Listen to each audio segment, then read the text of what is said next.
Jadi ini adalah salah satu yang namanya teorema itu. Teorema itu seperti ini ya, sifat pada suatu pembahasan tertentu, pada suatu objek tertentu, atau pada suatu ilmu tertentu gitu ya. Jadi tidak hanya di matematika, tidak hanya di ilmu sains gitu ya, tapi di ilmu sosial pun juga ada yang namanya teorema. Jadi kadang ini berawal dari orang-orang yang melakukan penelitian yang namanya teorema. Ini biar sekedar Anda tahu dulu sih ya, apa yang dimaksud teorema gitu. Jadi berawal dari orang-orang yang melakukan penelitian. Jadi sebelum melakukan penelitian tuh orang punya hipotesa. Ya. Ini biar punya gambaran aja dulu sih. Pasti teorema itu ya. Orang punya hipotesa. Hipotesa itu apa? Hipotesa itu dugaan. Ini ya, hipotesa. Nah, hipotesa itu dugaan. Dugaan terhadap suatu fenomena tertentu gitu ya. Jadi seperti kayak dulu ketika hukum gravitasi itu ditemukan. Siapa yang menemukan, ada yang tahu? Ada yang tahu? Oke, Isaac Newton ya, yang menemukan hukum gravitasi itu. Nah, tahu nggak ceritanya gimana Newton itu menemukan gravitasi? Ada yang pernah ingat? Ada yang pernah baca? Itu Pak, apel Pak, dari apel. Iya, jadi jatuhan apel Pak. Betul sekali. Jadi si Isaac Newton itu sedang dia duduk-duduk ya, dia duduk-duduk di bawah pohon apel itu. Pohon apel itu besar apa kecil sih? Saya nggak pernah lihat pohonnya deh. Sedengan ya, kayak pohon apa ya? Kayak pohon mangga gitu nggak? Iya Pak, kelihatan. Kayak mangga gitu ya, sedengan ya. Yang orang Malang mungkin tahu ya. Nah itu dia sedang duduk-duduk gitu di bawah pohon. Jadi ceritanya dia tuh sangat jenius sekali, pinter gitu. Tapi oleh orang tuanya disuruh pertanian. Dia nurut, dia orang yang sangat penurut ya pada orang tuanya. Dia pulang, kemudian sambil jaga-jaga di kebunnya dia duduk-duduk sambil baca buku itu, kemudian ada kejatuhan apel apel dari atas jatuh ke bawah gitu ya. Nah, yang namanya orang jenius itu apa-apa kemudian menjadi pertanyaan. Pertanyaan yang memang mengarah kepada ilmu tertentu gitu ya. Kalau kita kan abai saja. Kalau kita orang yang mungkin tidak pencinta ilmu, itu kalau lihat apa-apa, kejadian apa-apa, diabaikan saja. Allah, yuslah gitu lah ya. Jangankan kejadian yang umum, ilmu aja diabaikan kadang-kadang ya. Materi aja kadang jarang dibaca, pelajaran jarang dibaca, apalagi kejadian umum gitu. Tapi kalau orang yang pencinta ilmu, kejadian apa-apa itu menginspirasi dia untuk belajar. Jadi ada apel jatuh set gitu dia. Nah ini, aduh kok menimpa saya gitu ya. Kok tidak belok gitu dia mungkin ya. Kok apel ini tidak menghindar saya sih gitu ya. Jatuhnya kenapa ke bawah sini lurus? Kenapa dia tidak jatuh miring kalau ada orang di bawah gitu ya. Nah dari situ dia muncul pertanyaan di kepalanya, karena dia orang jenius ya. Kok ini jatuh lurus ke bawah? Nah ini ya. Nah, ini salah satunya. Kemudian dia menduga bahwa ada gaya tarik gitu ya, gaya tarik dari dalam bumi ini yang membuat benda-benda yang pada jarak tertentu dari permukaan bumi itu dia tertarik ke bawah ketika benda itu bebas ya. Ketika benda itu bebas itu artinya tidak terikat dengan, kalau dia masih nempel di pohon kan berarti nggak bebas. Nah, maka dia akan tertarik ke bawah, jatuh. Nah itulah kemudian salah satu inspirasi. Kemudian dia menduga ada gaya tarik itu namanya hipotesa. Gitu ya. Nah setelah hipotesa itu mereka kemudian para peneliti itu ingin membuktikan hipotesanya. Maka di sini kemudian dia membuat suatu pembuktian gitu ya. Atau kalau secara umum sebelum pembuktian itu dia membuat suatu percobaan dulu gitu ya. Kalau di ilmu sains, percobaan seperti di kimia mungkin, biologi gitu ya. Kalau di ilmu sosial mungkin dia membuat semacam survei gitu ya. Survei itu ya sebetulnya sama dengan percobaan sih, teman. Kalau survei itu kan objeknya sosial, objeknya manusia gitu ya. Maka dia pakai survei. Nah, setelah itu kemudian dia merumuskan suatu bukti gitu. Jadi dari percobaan dan dari survei-survei itu kemudian dia menemukan bukti dari hipotesanya ini. Nah, buktinya maksudnya nanti bukti ini akan menjawab apakah dugaan dia itu benar atau salah gitu ya. Nah, kalau dugaan dia benar, maka itulah yang kemudian menjadi suatu teorema. Itu teman-teman jalan berpikir ilmiah para peneliti itu. Kira-kira alur sederhananya seperti ini kira-kira. Maka sebelum dia punya bukti, sebelum dibuktikan, hipotesa belum pernah menjadi teorema. Dia tidak menjadi teorema. Tapi kalau sudah menjadi teorema, itu berarti dia sudah terbukti, valid, gitu ya. Nah, kalau valid itu artinya ya ini sudah diterima secara umum, pasti berlaku. Sampai dengan ada orang yang mungkin menyangkal teorema itu, gitu ya. Nah itu. Contohnya mungkin dulu ada teorema bumi datar, gitu ya. Kemudian muncul siapa? Galileo Galilei ya. Benar ya sih? Yang kemudian punya pandangan bumi itu bulat itu ya. Sekarang ada yang berpikir bumi itu datar lagi ya. Zaman modern betul ya. Siapa itu orang kurang kerjaan ya. Nah ini kalau sudah terbukti sampai ada orang yang membuat teorema baru yang menyangkal teorema itu dan secara ilmiah terbukti juga itu, maka teorema itu masih berlaku. Kira-kira gitu teman-teman yang dimaksud teorema ya. Nah, kemudian di dalam kalkulus ini, terutama kalkulus diferensial ini, ada suatu teorema yang menyatakan seperti ini adalah suatu sifat, ya, sifat tentang fungsi turunan fungsi. Nah, kalau kita bicara turunan fungsi, memang nanti sangat terkait dengan apa itu limit, tentang apa itu sistem bilangannya kemarin, maka kita perlu tahu domain, kodomain itu ya. Kemudian kalau kita bicara fungsi, selain limit kita akan bicara kekontinuan. Nah, kemudian setelah itu kita lanjut ke diferensial atau turunan. Jadi itu saling terkait semua, jangan sampai dilupakan. Dan itu bukan ilmu-ilmu yang terpisah-pisah. Nah, karena itu saling terkait, maka nanti keterkaitan itu akan dinyatakan dalam suatu sifat, yang sudah dibuktikan, maka di sini namanya teorema ini. Nah, ini adalah keterkaitan antara turunan fungsi dengan sifat kontinuitas fungsi, itu Mas maksudnya, Mas. Nah, di sini berarti ada sebab, ada akibat. Kalau di matematika, kemudian di teknik elektro, pernyataan-pernyataan ini seperti ini tuh dipelajari sendiri, Mas, secara logikanya.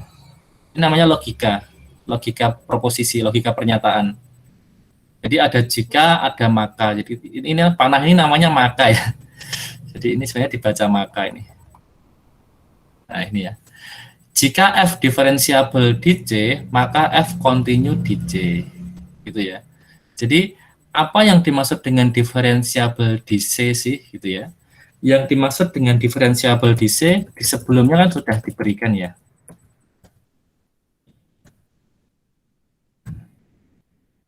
Ini. Sekaligus menjawab, mohon maaf ya, sekaligus saya menjawab pertanyaannya Dianta ya, tentang turunan kiri dan turunan kanan. Sekaligus juga ini karena ini harus pada jawab awal gak apa lah ya. Oke. Sekaligus juga menjawab pertanyaannya siapa tadi yang tanya tentang Mas Fidelis gitu ya, Fidelis. Nah, akhir-akhirnya yang menjelaskan semua, tapi nggak apa. Tidaknya Anda sudah punya dugaan pertanyaan gitu ya. Sudah cinta ilmu berarti kalau bertanya itu berarti ada sesuatu yang mengganjal di pikiran Anda. Oke, Fidelis. Nah, ini Fidelis. Jadi kita boleh membuat ilustrasi gitu ya. Membuat ilustrasi dengan menggunakan kecepatan sesaat.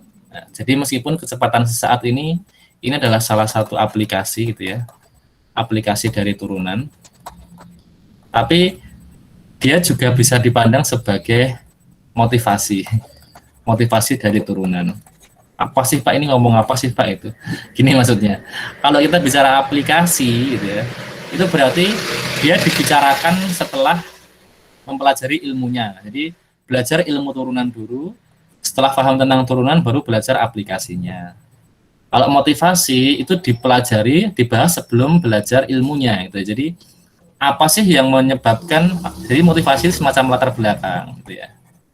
Apa sih yang menyebabkan munculnya topik pembahasan tentang turunan itu. Nah, jadi kecepatan sesaat ini bisa kita pandang sebagai aplikasinya, tapi juga bisa kita lihat sebagai motivasi turunan juga gitu. Jadi itu kira-kira. Jadi misalkan ada sebuah benda bergerak gitu ya, sepanjang garis koordinat. Nah, eh, garis koordinatnya anggaplah ini, garis dari atas ke bawah ini. Ini adalah posisi benda. Kalau ke bawah nggak apa kan, biar nggak bosan dari bawah ke atas terus sekali-kali dari atas ke bawah gitu ya. Kan benda jatuh, gitu. Anggaplah benda jatuh.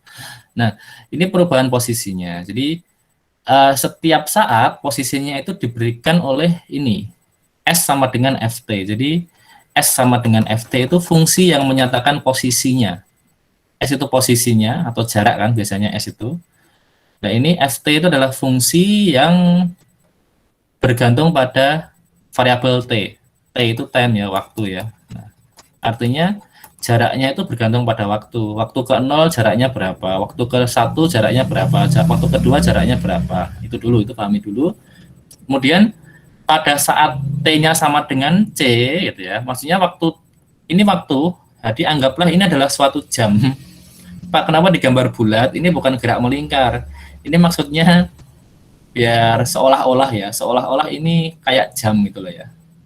Kayak jam, maka bulat. Nah, yang pertama itu kita melihat posisi benda saat waktunya di C gitu ya. Saat jarum jam menunjuk pada waktu ke C. Tuh. Nah, saat waktu ke C, berarti kan nanti C-nya dimasukkan ke fungsi F ini. Sehingga posisinya saat C itu adalah ini, FC itu ya. Itu. Jadi lihat jam dulu, dilihat jam, oh jam C ini waktunya ada di FC gitu ya. Saya jelaskan pelan-pelan biar mungkin nanti nggak bingung. Mohon maaf kalau Anda yang sudah bisa berpikir sangat cepat, terkesan saya menjelaskan bertele-tele, mohon maaf ya. Karena tidak semua orang bisa berpikir dengan cepat. Kemudian begini teman-teman, ini yang ditanyakan Fidelis tadi, Pak, H itu apa sih Pak? Lah, H itu adalah selang atau jarak atau selisih gitu ya, selisih antar jasnya nggak masuk ya. Bentar.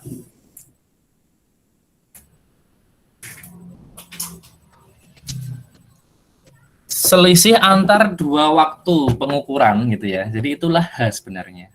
Jadi yang di waktu pengukuran pertama tadi C, jadi kita melihat jam ke C itu diukur jaraknya di FC gitu ya. Nah, kemudian kita tunggu sebanyak H gitu ya, entah itu detik, entah itu menit, entah itu jam. Nah, setelah H waktu itu, setelah H satuan waktu itu, berarti kan jamnya menunjukkan di sini kan C plus H. Kenapa? Karena selisihnya ini adalah H gitu, maksudnya gitu. Yang awalnya diukur saat waktu C, kemudian diukur saat waktu C plus H, berarti jarak antara waktu C dengan waktu pengukuran kedua itu kan H, itu maksudnya. Sehingga nanti jarak di waktu kedua adalah C plus H dimasukkan ke F. Maka posisinya di sini, posisi apa namanya? Posisi bendanya. Menjadi F C plus H. Nah, yang di sini jarak antara kedua waktu itu adalah H. Nah, ini kalau yang di sini ini adalah jarak atau selisih posisinya. Itu kira-kira teman-teman. Selisih posisinya di sini ya, yang ini. Nah, maka kecepatan rata-rata pada selang waktu C sampai C plus H gitu ya. Nah, berarti kalau kita anggaplah ini adalah detik. Detik pertama kita mengukur adalah C, kemudian detik berikutnya saat kita mengukur adalah saat detik ke C plus H. Nah, berarti apa? Panjang pengukuran kita, panjang interval waktu kita kan H gitu maksudnya. Interval waktu kita mengukur posisi pertama sampai posisi terakhir itu kan H, itu maksudnya gitu. Nah, maka di sini kecepatan rata-rata itu kan perubahan posisi gitu ya, selisih perubahan posisi atau selisih posisi, mohon maaf. Selisih itu ya perubahan ya. Selisih posisi kedua dengan yang pertama, atau bisa dibaca juga perubahan posisi terakhir dari posisi awal dibagi dengan interval waktunya kan gitu ya, dibagi dengan selisih waktunya gitu maksudnya. Nah, selisih posisi kan ini tadi, posisi terakhir itu di FC plus H, posisi awal adalah di FC, maka selisihnya dikurangi, FC plus H dikurangi FC, itu adalah selisih posisinya atau perubahan posisinya sepanjang itu nanti dibagi dengan H. Harusnya kan ini kalau mau ditulis runtut kan C plus H min C gitu ya. Ini kan sama dengan harusnya kan C plus H gitu kan. Waktu kedua dikurangi waktu pertama. Nah, ini karena C dikurangi C habis kan berarti tinggal H. Itu kecepatan pada selang waktu C sampai C plus H. Nah, itu ya. Nah, cuman kalau hanya ini adalah panjang, kalau hanya ini cukup lama, misalkan cukup lama itu 5 detik misalkan. Pak, 5 detik kok lama atau Pak loh? Kalau ini yang bergerak adalah misalkan motor GP gitu ya, atau motor formula, 5 detik itu sudah dapat ratusan meter gitu ya. Ratusan meter 5 detik itu. Kecuali kalau yang bergerak ini siput lah, 5 detik mungkin sesaat buat siput. Tapi kalau 5 detik itu untuk kecepatan suatu benda objek yang bergerak dengan kecepatan sangat tinggi, itu sudah bukan kecepatan sesaat nanti. Karena 5 detik sudah sangat, perubahan posisinya sudah sangat jauh sekali. Nah, terus bagaimana kita supaya mendapatkan kecepatan sesaat? Nah, berarti hanya itu harus kita perkecil gitu ya. Waktu tadi loh, interval waktu pengukuran kita itu harus kita perkecil. Sehingga ini waktu kedua itu nanti semakin mendekati waktu yang pertama. Jadi seolah-olah hanya itu sedikit sekali. Maka itu yang dinamakan nanti yang kecepatan sesaat gitu ya, sesaat. Bukan sesat loh ya ini loh ya. Sesaat gitu ya. Nah, maka untuk memperoleh kecepatan sesaat itu disinilah dituliskan hanya dibuat menuju 0 gitu. Nilai H dibuat menuju 0. Jadi biar sangat kecil sekali. Nah, itulah kemudian untuk bicara yang menuju 0 itu kita menggunakan konsep limit gitu ya. Nah, itu dia. Makanya nanti dalam definisi turunan itu kenapa ada limit H menuju 0? Supaya tadi itu, supaya selang pengukurannya itu diperkecil, dibuat sangat kecil selang pengukurannya, sehingga dia menjadi perubahan sesaat.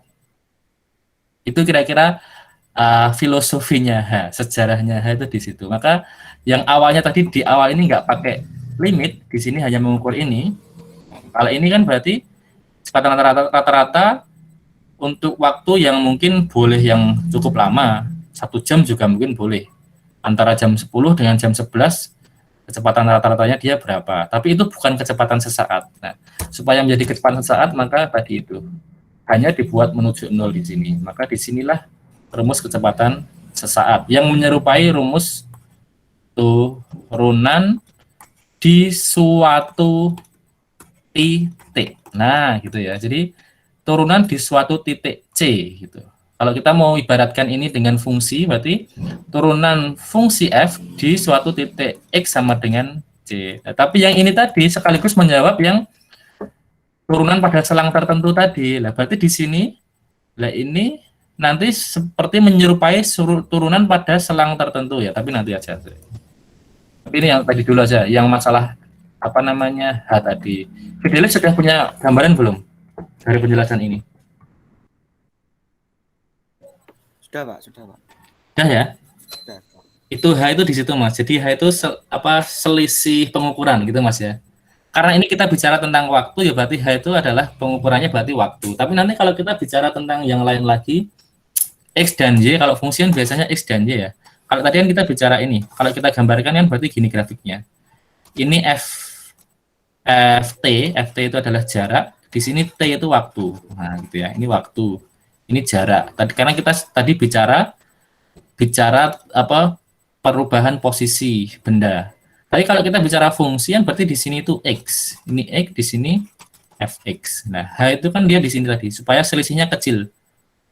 Nah, maka H itu ya di kasus kecepatan dia adalah waktu, dalam kasus fungsi ya dia selisih X, berarti dia menjadi delta X itu maksudnya. Jadi antara pengukuran X yang pertama, X1 sampai dengan X yang kedua. Gitu ya, semoga sudah ada gambaran Fidelis. Yang lainnya juga semoga paham apa belum? Sudah, Pak. Yang lain? Mbak. Paham, Pak. Paham ya. Oke. Permisi, Pak. Silakan Mas, siapa ini? Bimo, Pak. Oh iya, masih mau Berarti kan tanya. hanya diperkecil itu pakai cara yang gimana, Pak? Limit ya, Pak? Pakai limit Mas ini. Jadi supaya dia sangat kecil tuh makanya dia di sini ada kata-kata limit hanya menuju 0. Maka hanya itu dianggap sangat kecil sekali. Dekat dengan 0 gitu, Mas. Makanya saat kita menyelesaikan fungsi dengan turunan fungsi dengan rumus ini, nanti pada akhirnya kan hanya akan dimasukkan nilai 0, Mas, nanti, Mas. Diganti dengan 0. Karena dia seolah-olah mendekati 0. Cuman kan kita harus menguraikan dulu nanti, Mas. Menguraikan ini dulu, menguraikan fungsi yang atas jadi apa dulu. Nanti pasti kita bisa membagi antara ini nanti. Atas biasanya akan menyisakan suatu nilai H gitu, Mas, sehingga bisa kita bagi dengan yang bawah. Itu kalau nanti fungsinya bagus ya. Jadi kita menemukan turunannya. Karena kalau kita masukkan langsung di sini kan hasilnya per 0, nanti selalu tak hingga. Itu Mas Bimo ya. Oh iya, paham Pak. Makasih Pak. Paham ya? Oke. Itu ya teman-teman. Itu tadi masalah ini sekalian aja nggak apa. Kalau ini waktunya nggak cukup ya kita sambung pekan depan nggak apa, pertemuan berikutnya nggak apa. Pelan-pelan yang penting paham ya. Rasah ke susu. Bahasa Jawa nih. Bahasa Indonesia-nya nggak usah tergesa-gesa. Oke, ini contohnya ini teman-teman. Contohnya langsung kita aplikasikan karena nanti berarti kalau kita punya fx itu ya, kemudian kita cari turunan gitu ya, turunan fx itu secara rumus kan ada yang pakai ini juga kan. Nah, gini kan ya. Di sini nanti berarti f apa? FC ini ya. FC plus H gitu ya. Dikurangi FC per H, sama persis kan rumus turunannya kayak gini kan ya. Turunan di titik C maksudnya gitu. Nah, kemudian misalkan kita diberikan fungsi fx-nya itu adalah 2x kuadrat gitu misalkan. Kemudian tentukan f aksen 2 itu berapa. Nah, f aksen 2 berapa itu maksudnya apa? Maksudnya turunan dari fungsi x fx di titik gitu ya. Di titik x sama dengan 2. Jadi kita kalau masukkan ke rumus ini, kita akan peroleh gini kan. F aksen 2 gitu berarti sama dengan limit saat hanya menuju 0 gitu ya. Dari fungsinya FC plus H. FC plus H itu ini teman-teman. Jadi C-nya adalah Oke. Ini dikuadratkan dulu ya. F2 plus H. F2 plus H dimasukkan ke situ. Berapa jadinya? 2 kali 2 plus H kuadrat. Gitu ya. Dikurangi. Ini berarti X-nya diganti 2 berapa? 2 kali 2 kuadrat. Gitu. Paham nggak ini? Paham ya? Halo. Ini maksudnya ketika ini C plus H itu maksudnya ya C itu 2 ini. Jadi ini C-nya itu 2. H tetap H. Jadi maksudnya X-nya di sini diganti 2. Kalau X-nya diganti 2 kan 2 kali 2 kuadrat. Kalau X-nya di sini diganti 2 plus H kan menjadi 2 kali 2 plus H kuadrat. Bingung nggak ini? Halo? Paham Pak. Tidak, Pak. Nggak bingung ya. Nah ini dibagi H kan gitu ya. Nah ini kan nggak bisa kita masukkan langsung kan nanti pasti langsung dibagi 0. Nah makanya nanti kita uraikan dulu yang atas gitu ya. Sebelum kita mengerjakan limitnya dulu, kita menguraikan dulu fungsinya yang atas ini. Ini menjadi apa? 2 kali berarti 4 plus 2H plus H kuadrat gitu ya. Dikurangi dengan 2 kali berapa ini? 4, 8 ya. Nah bagi H, perhatikan di sini kita akan punya, nah ini 2 kali 8 kan 2 kali 4 kan ini 8 ya ini ya. 8 dikurangi 8 kan habis ya. Berarti kita tinggal punya 2 kali 2H berapa? 4H plus 2 kali H kuadrat. Berarti 2H kuadrat per H. Itu teman-teman. Nah ini bisa kita bagi H ini. Yang atas. Yang ini hasilnya berapa? Habis yang ini menjadi kuadratnya hilang. Gitu ya. Atau Ya, ini Pak. sama dengan berapa berarti limit H menuju 0 dari berapa? 4 4 plus 2. 2H per 1 kan ya? Ini kan sudah dicoret kan ya? Ya enggak? Ya, Pak. Nah, berarti berapa sekarang? Nah, kalau ini boleh dimasukkan karena dia bukan pembagi kan. H H masuk ke sini kan 0. Jadinya berapa? Nilainya? 4. Empat. Nah, gitu ya. Itu bedanya dengan yang kalau kita masukkan langsung pasti nanti tak hingga langsung jawabannya. Karena sesuatu dibagi 0 kan ya tak hingga. Nah, tapi kalau kita uraikan, kita ingat kemarin ya, kalau saat kita mengerjakan ini, kalau kita masukkan langsung kan ini di sini 0. Jadi ini 0, ini 2 kali 4, 8, 2 kali 4, 8. 0 per 0, 0 per 0 itu nggak boleh kan ya. Nggak boleh, makanya tadi kita masukkan ini tadi.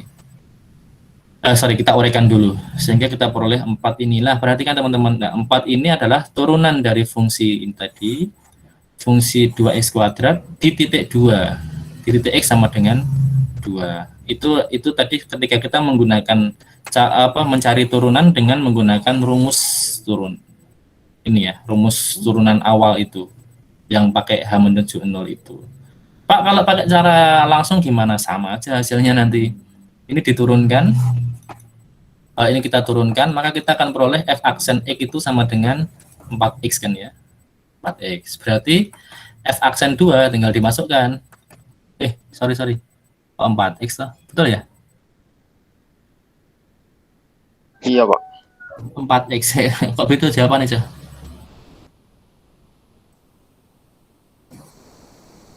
Ini berarti 8 ya ini ya?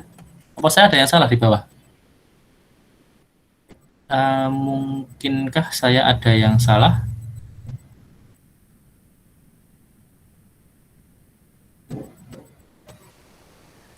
Itu Pak, Di mana Mas? kan itu 2 plus H kuadrat itu kan Pak. Itu berarti apa enggak nanti 2H ditambah Oh, 2. sorry Mas. Ini 4H Mas ya? Ya, Ini 4 ya Mas ya? ya, Oh iya, sorry. 2AB ya? ya. A kuadrat plus 2AB plus B kuadrat. Itu ya Mas ya? Ini 4 plus 4H. Oke, terima kasih Mas. Oke, ini jadinya ini 8H ya. Oke, yang ini. Nggak mungkin beda, harusnya sama. 8H ini berarti 8. Oke, terima kasih. Ini 8, jadi sama sebenarnya hasilnya. Pak, kenapa kita nggak pakai ini langsung Pak? Boleh, silakan aja gitu ya. Cuman tadi kan kita memang sedang bahas masalah H tadi. Kita sedang bahas masalah H, dan kita akan membahas turunan kiri dan turunan kanan menggunakan konsep limit. Maka saya coba memberikan ini, mengingatkan Anda tentang bagaimana mencari turunan di titik tertentu menggunakan definisi ini, definisi turunan yang pakai limit-limit itu. Caranya kayak gini ya. Oke itu teman-teman. Kemudian saya melanjutkan sebelum kita ke apa tadi ya? Teorema 41-nya Mas Bimo, gitu kan, ini berlanjut ya pertanyaannya. Kita berarti ke turunan kiri, turunan kanan dulu. Nah, ini sepihak. Jadi ada turunan kiri, turunan kanan. Kenapa turunan kiri, turunan kanan gitu? Karena saat kita melakukan penurunan dengan rumus tadi, kita kan pakainya limit ya, limit X menuju H. Pak, ini kok C sih Pak, enggak H sih, janjinya podo wae sih ya, karena di sini kan X menuju C. Ini Anda bingung nggak? Ini X menuju C kok tadi H menuju 0, itu bingung nggak kira-kira? Perlu dijelaskan atau sudah paham sendiri? Perlu, Pak. Perlu ya, oke gini. Jadi kita fokus pada sumbu X saja. Gini maksudnya teman-teman, di sini itu ada X. Jadi pengukuran pertama itu X, pengukuran kedua itu C. Itu ya. Nah, jarak antara dua pengukuran itu tadi jaraknya kita kasih nama H. Itu ya. Oke, semoga ini Anda nggak bingung. Atau X-nya yang di depan harusnya lah, biar nanti Pak kok negatif itu ya. Biar nggak terkesan negatif. X-nya yang di sinilah, X-nya lebih besar. Karena di sini posisinya X min C, nanti biar nggak bingung. Sama aja sebenarnya. Kalau sudah paham sama saja. Nah, maka selang antara X dan C itu selisihnya kita kasih H tadi. H itu kan tadi sudah saya sampaikan ya, dia selisih pengukuran. Pengukuran pertama C, pengukuran kedua itu X gitu. Nah, apa namanya? H adalah jarak antara C dan X itu teman-teman. Nah, perhatikan di sini. Berarti H itu boleh saya tulis sebagai X min C. Betul apa enggak? Iya betul Pak. Betul ya. Oke. Nah, karena H itu adalah X min C, selisih antara X dan C kan berarti. Maka ketika X-nya itu mendekati C, jadi ini kita dekatkan dengan C. Kita dekatkan ke sini X-nya sekarang. X-nya dekat sekali dengan C di sini. Nah, bukankah itu bermakna ekuivalen dengan hanya menuju 0? Betul nggak? Halo? Iya, Pak. Nggak bingung kan Anda? Ketika Iya, X-nya kita dekatkan dengan C, X kan ini di sini kan tulisannya X menuju C. Maka ketika X-nya menuju C, ini ekuivalen dengan hanya menuju 0. Paham di sini dulu? Paham enggak? Paham, Pak. Ya, Pak. Paham ya? Oke. Nah, kalau paham, ini dulu lanjut ke sini dulu. Tadi, aduh, ini kok menghapus. Nah, tadi rumus kita kan begini, teman-teman. Nah, rumus kita tadi kan gini. Limit H menuju 0, FC plus H dikurangi FC gitu ya, per H gitu ya. Nah, di sini perhatikan yang saya kotak ini. Kalau H itu adalah X dikurangi C, berarti X itu sama dengan apa?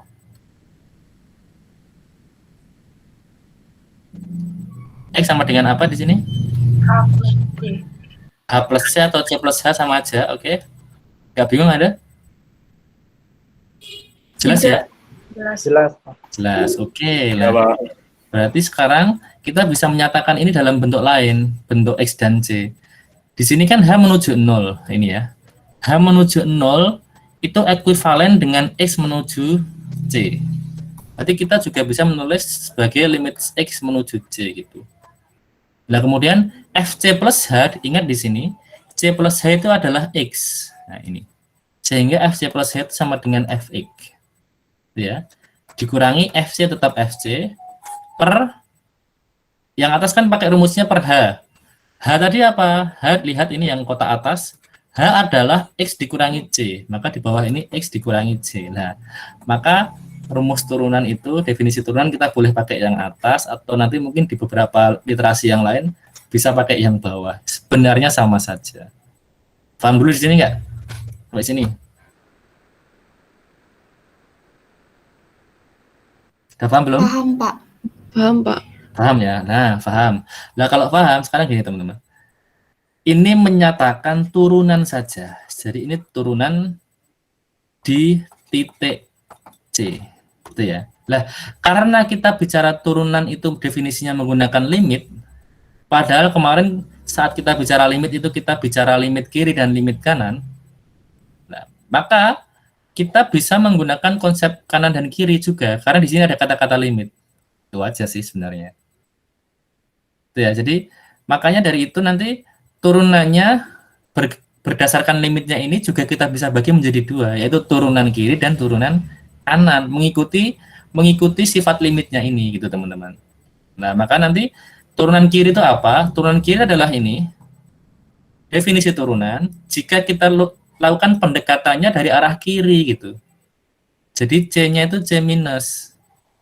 Berarti X-nya itu kalau tadi kan kita mengukurnya X-nya di sebelah kanan.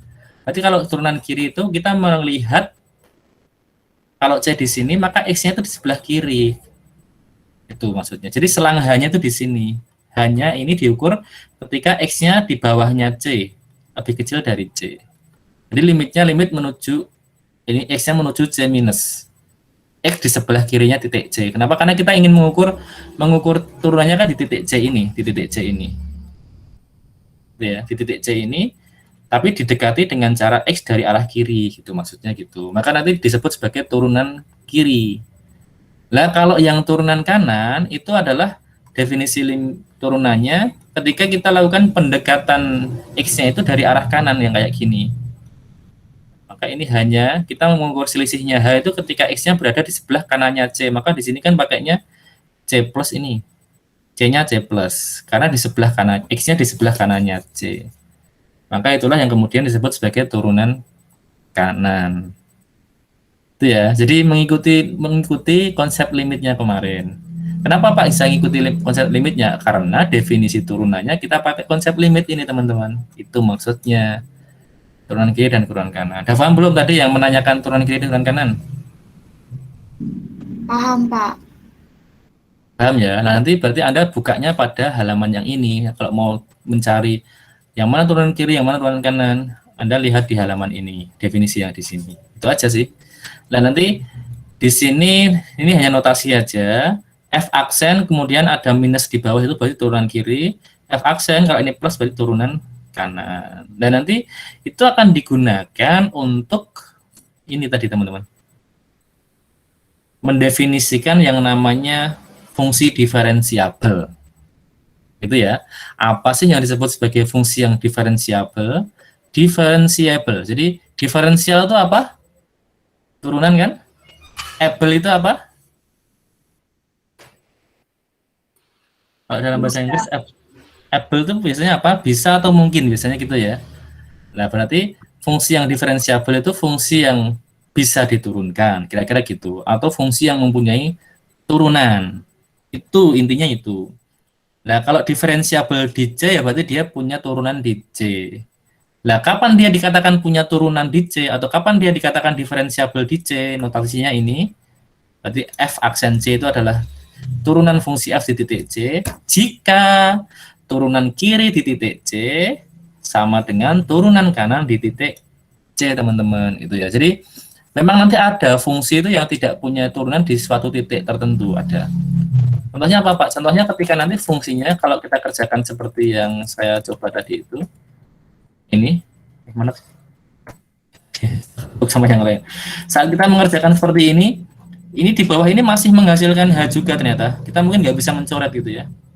Nggak bisa nyoret, sehingga nanti kita masih menghasilkan 0/0 gitu mungkin. Jadi saat sudah sampai tahap akhir itu tetap dihasilkan 0/0. Bukan konstan tertentu. Nah, berarti fungsi itu nggak punya nilai di titik C ini, karena hasil akhirnya setelah diuraikan diuraikan fungsinya tetap hasilnya 0/0 gitu ya. Itu namanya dia nggak punya turunan di titik itu. Nah, nggak punya turunan itu biasanya sebabnya karena ini tadi, teman-teman. Sebabnya karena turunan kirinya tidak sama dengan turunan kanan. Jadi mungkin dia bisa diturunkan dari arah kiri atau bisa diturunkan dari arah kanan, tapi nilainya berbeda ternyata. Nah, karena nilainya berbeda, maka dikatakan tidak diferensiabel di titik itu. Tapi mungkin di titik yang lain mungkin dia bisa diturunkan, nggak masalah. Contohnya apa? Contohnya ya fungsi yang nggak kontinu. Nah, ini ya. Ini Y, ini X itu kalau kita gambar, misalkan fungsinya ini di sini disambung di sini. Nah, ini kan nggak nyambung ini. Dari arah kiri di bawah ini, dari arah kanan fungsinya di atas ini. Dan nanti biasanya dia untuk yang ini dia punya turunan kanan biasanya. Kemudian untuk yang ini dia punya turunan kiri. Tapi saat di titik ini, titik C ini, dia nggak akan bisa diturunkan. Kenapa? Karena turunan kiri dan turunan kanannya berbeda. Itu dulu, sampai situ paham dulu nggak? Paham, Pak. Paham. Nah, menjawab yang terakhir, baru ke Mas Bimo. Ini tadi. Ini contoh aja, nanti bisa dilihat sendiri ya di video, di slide-nya. Baru ke sini. Nah, ini adalah hubungan antara turunan fungsi dengan kontinu. Karena tadi ya, kalau kita bicara turunan berkaitan dengan limit, berkaitan dengan kontinu, dan sifat-sifat itu bisa kita hubungkan. Mungkin misalkan gini, kalau manusia itu sifat antara doyan makan dengan doyan makan dengan sifat sabar itu ada hubungannya nggak sih gitu, misalkan gitu ya. Oh, ternyata kalau doyan makan itu penyabar, misalkan ya. Jika seseorang doyan makan, maka dia penyabar, misalkan, tapi itu hanya permisalan. Nah, mungkin itu hipotesa, nanti bisa Anda buktikan sendiri benar atau tidak. Dan itu kalau fungsi berarti dia ada beberapa sifat fungsi. Ada sifat fungsi itu punya limit, ada sifat fungsi itu diferensiabel atau punya turunan, ada sifat fungsi itu kontinu. Nah, antara sifat diferensiabel dengan kontinu itu ternyata ada hubungannya, itu maksudnya. Jika fungsi itu diferensiabel di titik C, pasti dia akan kontinu di titik C gitu. Kenapa? Tadi alasannya, karena kalau diferensiabel di titik C ini, titik C, maka pasti turunan kiri itu akan sama dengan turunan kanan gitu ya. Turunan kiri dan turunan kanan sama. Kalau turunan kiri dan turunan kanan sama, nanti dia akan nyambung fungsinya di sini, set gitu ya. Kalau dia nyambung di sini, berarti fungsi itu akan jadi fungsi yang kontinu. Gitu maksudnya Mas Bimo, paham belum Mas? Paham, Pak. Paham ya? Nah, berarti kalau gitu nanti untuk menyelidiki kontinuan fungsi, kita boleh dengan cara yang kemarin.